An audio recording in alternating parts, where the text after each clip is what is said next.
Hello, welcome to another session of Learn with Veer Sagar.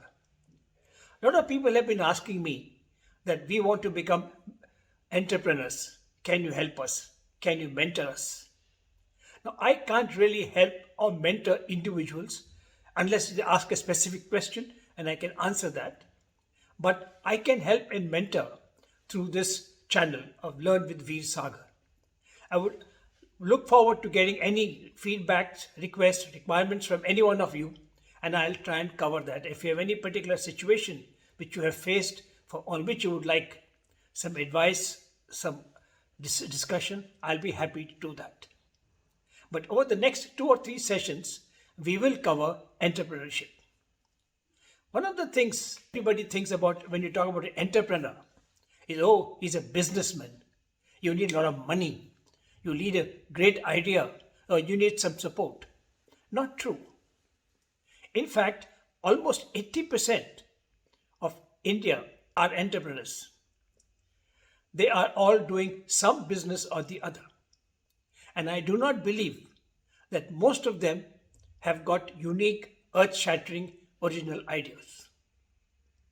To be an entrepreneur, you have to either have an earth-shattering, unique idea with which you want to share with the world, or you are born into a family of entrepreneurs, or you need a job. And today, since jobs are not available, the best way is to create for yourself a job. So instead of being a job seeker, become a job creator. That's where entrepreneurs come in.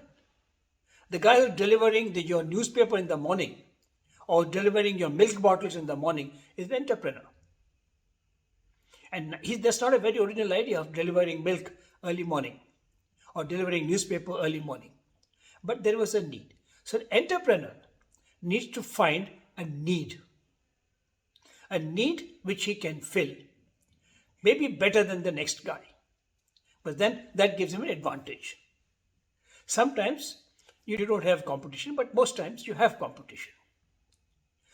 Yesterday, I was taking a walk around my colony, and just at the entrance to the village, I saw a young man, sitting with a wooden platform on the railing of the road, with some mobile covers and some other mobile equipment, and a board saying Papa Mobile Corner. And I asked him, what's this? So he said, I was working in a company which was selling mobile equipment, and because of the pandemic, that shop closed down, and he was without a job. He tried to get a job, but he couldn't. He's a graduate. So finally he thought, okay, I was selling in that shop certain things. Let me try and sell a similar thing near my village where there is a demand. People have mobiles. A lot of them have now mobiles. So he started selling mobile covers and some other accessories of low-end mobiles.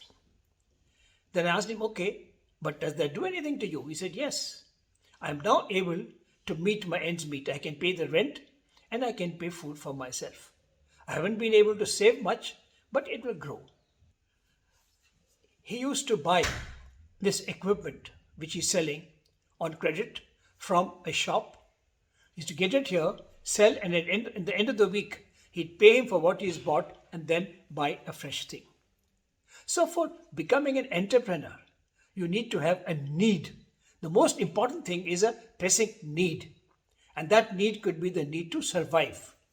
That's enough. With that, you then take a bit of risk. Sometimes when you have need to survive, there is no risk because that's the only option. And you need to believe in yourself. You have to now look for a gap. Where is the gap in the demand? Where can I supply? It could be your local panwala who sells cigarettes, right? He's not doing anything very original. I know I have a lot of friends who sell pan. People I've been made friends with, and they've all done this. They've opened pawn shop where they sell also cigarettes and they sell other things, and slowly over a period of time they started adding many more things to it, and they make a reasonably good living. So to become an entrepreneur, the most important thing is A, believe in yourself. B, You must have a need, a pressing need for being an entrepreneur. And that could be survival, or that could be you have designed something, you have thought of some great idea, and which you want to now share with the world. It's not an either or. And C, form a team. If you want to grow, see, one is to be an entrepreneur, a one-man shop, like this person I talked about. Other is to start something and make it grow. So for an entrepreneur, the next important thing is to have a group of people who he can trust, who can work together, who can gel, form a team. And when you form this team, each person in the team must bring a new or a different set of skills. Not the same skill which you have. But the skills have to be additive. And you work as a team and create a team. And then as you will start growing. Then you start finding more and more areas where you could expand, more and more areas where there's a demand for what you want to do and where you can get in. And then when you start supplying, when you start doing something, very important for an entrepreneur to have quality and reliability. So to summarize, to become an entrepreneur, you need to have that need, you need to feel the urgency to do the job, to do something, right? And then you have to find a gap in the market which you can fill. And when you fill this gap, make sure you fill it with honesty, diligently, with quality and reliability. Nothing helps you grow more than when people find that they can rely on you and that they can bank on your quality. Now, that is what for a small startup entrepreneurs. Later on, if you want to have bigger organizations, bigger things, then we'll talk about that in the next session of Learn with Veer Sagar. Till that time, it's Veer Sagar saying thank you very much and see you again.